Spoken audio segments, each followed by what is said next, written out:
Rodrigo, welcome, and thank you so much for your time. Thank you, Claudia. Always talking to you is a pleasure. So yesterday, there was a press conference where Fiturca announced its results, and the numbers were amazing. Can you please tell us a little bit about what's been happening in Los Cabos and how the behavior of tourism has surprised everybody? Yes, thank you. What we did yesterday is we published a report on the results of 2021. How have been the numbers? What is the closing of the spectacular year that it was 2021? And how has been the first quarter of 2022? And what are we expecting to have? So the numbers have been spectacular, as probably we reviewed before. We had in 2021 the same number of visitors, air visitors, than in 2019, with some differences in the composition. Many more Americans came to destinations versus Canadians and other nationalities. However, we grew in the number of Americans. We also grew in the length of stay that visitors come, even though that Canadians that traditionally would stay longer have not been coming back, but the Americans that have been coming, because they have been coming from different regions in the United States. At the Northeast, we have seen a very robust growth, for example, from New York and from other cities in the Northeast and the Midwest. So the length of stay has been better. And also the spending per visitor has been more because of the type of services, wellness, sustainability, all the outdoor activities have been really in demand. So that has helped the suppliers. The gastronomy has been remarkable, what has been happening in the gastronomy. Because of the quality of the product, but also because responding to the needs of the market. So we presented a numbers on different segments and different strategies that we are going to be working for 2022 to make sure that Los Cabos remains very competitive.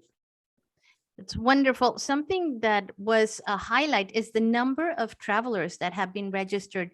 Lately, there was there used to be that traditional 300,000 per month was kind of like the highlight, and if we reach that, it was an excellent month. But it looks like that trend is changing for an improvement, an increase in numbers. Can you tell us about that?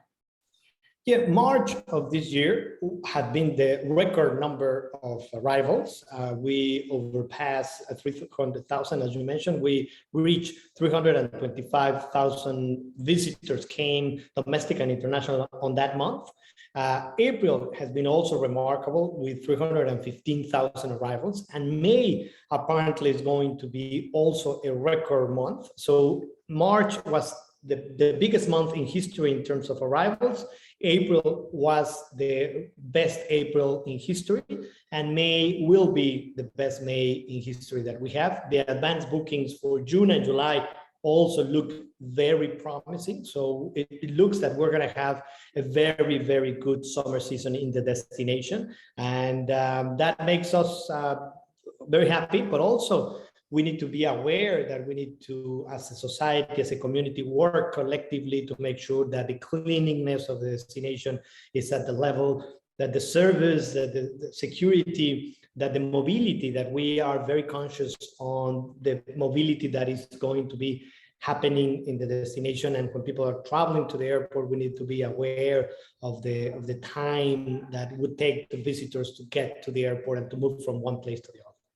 It is a very thin line from being the star to being the unwanted child. I still remember that dreadful article more than 20 years ago that was published in the Wall Street Journal that talked precisely about that, you know, how the little details make a huge difference, and our society needs to, everybody in our community needs to be aware of that.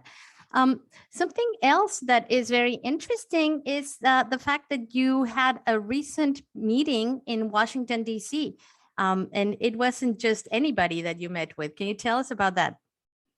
Yes, we were very fortunate to participate in a series of meetings that the Embassy of Mexico coordinated in Washington, D.C. for the Federal Minister of Tourism. So we had the opportunity to meet with Ambassador Rina Bitter, who is the Assistant Secretary at the U.S. State Department. The point of the discussion was related to the travel warnings.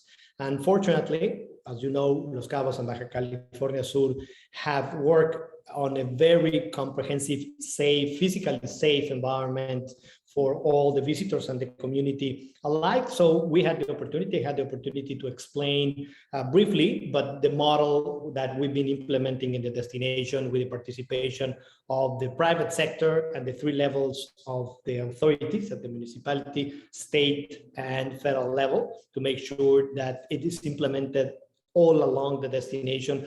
We work very closely through the U.S. consulate in Tijuana with OSAC, that is the Overseas Security Advisory Council. The fact that the Mexican Marine is helping in providing some logistical support and all the things that you know better. So I explained that, and it's very clear that they know that the conditions in Los Cabos are positive for all the visitors. They know that we have a large expat community of U.S.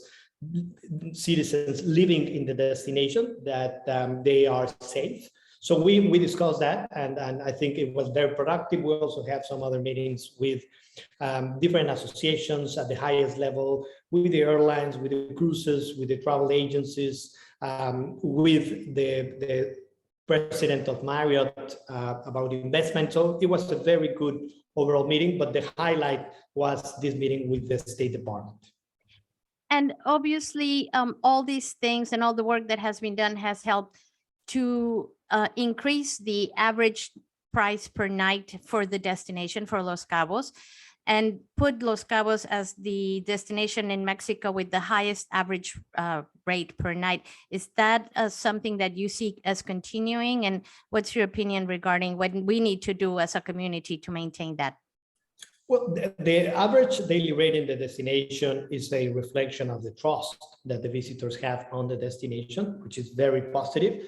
It's been recovering in all over Mexico in the beach destinations, but of course, not at the level of what we have, fortunately, in Los Cabos. $455 per room per night is what we have on average so far in 2022. It is $150 more than the same 4 months of 2019. So it is really remarkable, this growth that we have.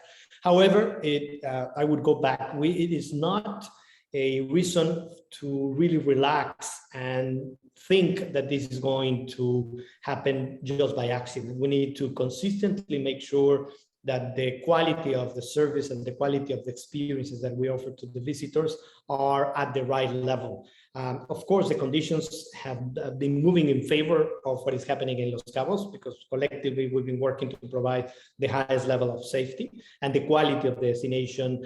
People know that the gastronomy, the level of hospitality in the hotels, the tours activities, and the geography in itself, the weather, they are all in favor of having this type of experiences. However, we need to make sure that the service is at the level of this amount that the visitors are willing to pay. Private aviation, as you know, has been remarkable. It's been growing so far in the year 100% over what we grew last year.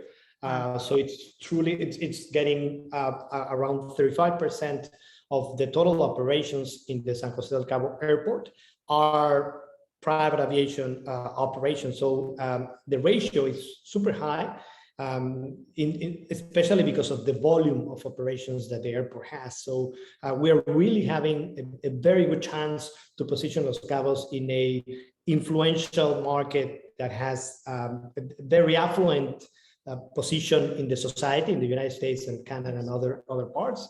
And they are living with a very positive opinion of the destination, which is very good because we have a high repetitive base of travelers. But again, we need to make sure that we keep working hard in training to make Los Cabos very competitive as a destination. Absolutely. Training and making sure that our visitors leave with a perception of value, where it's not about how much it costs, but whether it's worth the price. And so that needs to be our focus. Exactly. Totally agree. Rodrigo, thank you so much for the work that you and Fiturca and everybody involved in this industry does, and for keeping us informed. And we will, of course, we'll be contacting you again to keep us updated with anything that happens here in Los Cabos in terms of promotion and tourism. Thank you, Claudia. Pleasure talking to you.